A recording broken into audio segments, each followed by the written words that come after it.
Rich, what's tonight's number? Tonight's number comes in at 3,400, Richard. We are talking about 3,400 miles. The latest news from North Korea this past Wednesday, North Korea, in defiance of worldwide pressure, test-fired an intercontinental ballistic missile. The U.S. military says it tracked the missile, which was launched from a North Korean airfield, for 37 minutes before it landed in the Sea of Japan. Now, why is this significant? Hasn't the country tested its missiles before? Certainly has, including at least 8 times this past year, in an increasing escalation. But what's different about this one? The previous missiles were all short and medium-range missiles. A Pentagon spokesman said the 2-stage missile was not one we've seen before and had a range of 3,400 miles. It could potentially hit targets in Alaska and Hawaii, but not the contiguous United States mainland. Richard, what's your take on this? This is a very interesting story. I mean, I think what we know is that the North Koreans have expanded their technology because they've been working on it forever. I mean, mind you, it's taken them a long time. This is their project. But, I mean, what's more interesting is where do they get this material from? So this particular missile was launched on a mobile launching device that, based upon our intelligence from some reports, is saying is actually a Chinese portable launching device. Right. Which makes us like where I don't like, you guys know, I'm not a big fan of this president at all. I don't like him at all. But he is finally doing and saying what no other president in recent American history has done. Since North Korea became a problem, right, after the Korean War. Because remember, the Korean War isn't actually over. We never signed a treaty, a peace treaty. There's an armistice. I think armistice. Armistice, which just means it's like a long-term ceasefire. Right. We're still sort of at war with them.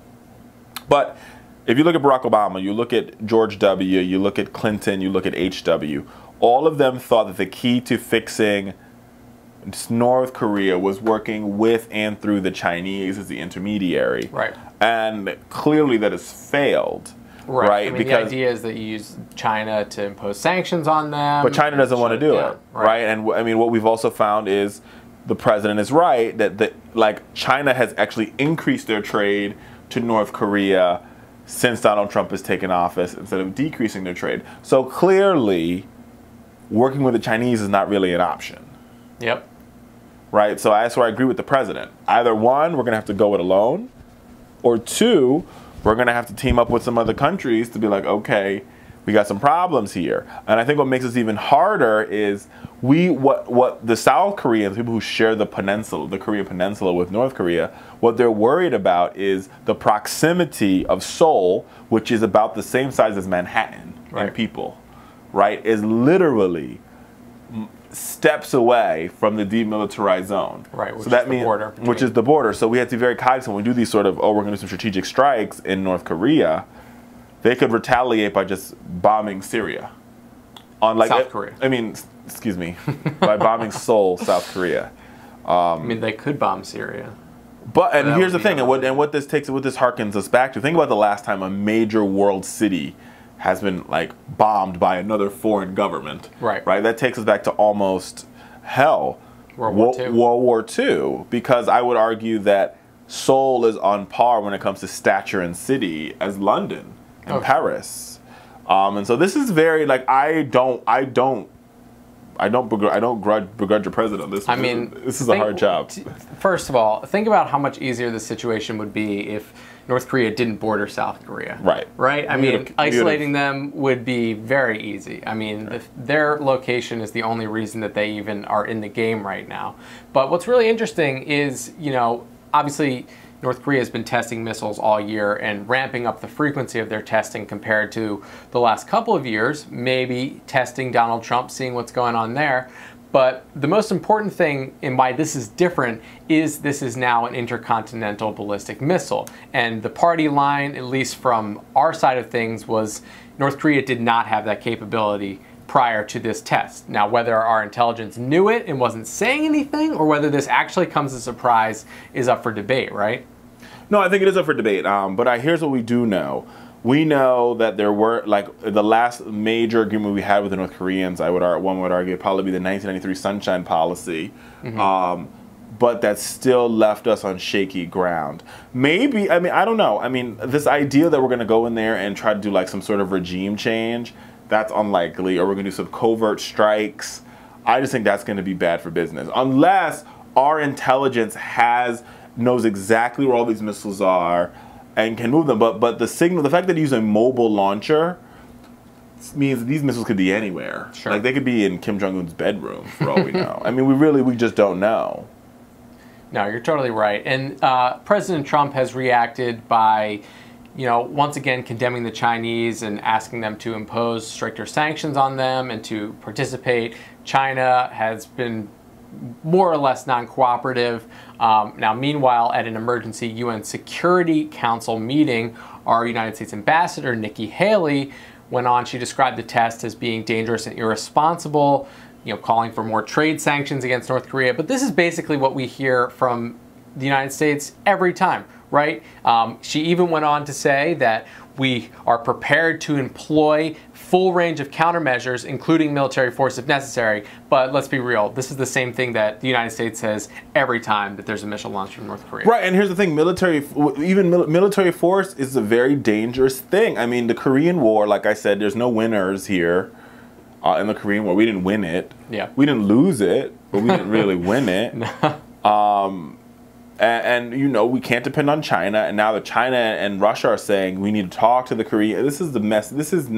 This will be how the president handles this will be the beginning and/or end of the Trump doctrine as we know it. Yeah, this is interesting. And, hearkening back to what Richard was talking earlier, the proximity of South Korea to North Korea, because, like Richard said, the war has never really ended.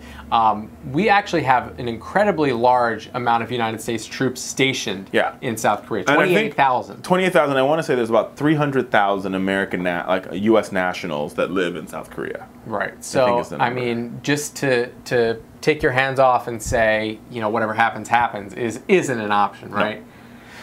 So more will be revealed on this one. I think it's going to be an interesting test of Donald Trump. And, it is really unfortunate because you ask yourself, would Hillary Clinton, if she was president right now, be handling this situation any different? No. Because Obama was on the watch and wait plan as well, right? I don't think Hillary would have handled it any differently because there's so many pieces, so many facets to this. It seems simple, but this is one of these complex geopolitical issues that can't be summarized in 140 characters. Right. This is one of the things, and I harken back to this all the time. One of the things that President Obama said to Donald Trump, as they were doing their transition meeting, was he described North Korea as the biggest threat to global security. And, you're seeing it ramp up, and, Donald Trump hasn't even made it a full year, and things have escalated. And the Koreans are trying to test him. What is he going to do? What is he capable of? And what do they want to see out of Donald Trump, right? I don't know, but here's the thing. Anything they say to Donald Trump is going to cause the killing of hundreds of thousands of innocent South Koreans or Japanese or U.S. nationals. I mean, it's a tough situation. Right. And the reason why I'm saying this, I don't think there's any instance in which we strike and the Koreans don't retaliate in some sort of way. Right. I mean, and, right now, all North Korea could do nuke-wise is, directly to American soil is to maybe hit Alaska, right? No, I mean, I think they're going to try to mess around with Japan and South Korea. Both are allies. Where it gets messier. And, especially Japan is a situation where Japan is under our nuclear umbrella. Mm-hmm. And so if they strike Japan with a nuclear weapon, according to, our alliance agreement, we have to strike back with a nuclear weapon. Oof, that's brutal. All right, folks, that's the break. We're going to keep this one covered. We'll see within the next couple of weeks whether more comes out of North Korea. We'll be back. Don't go anywhere.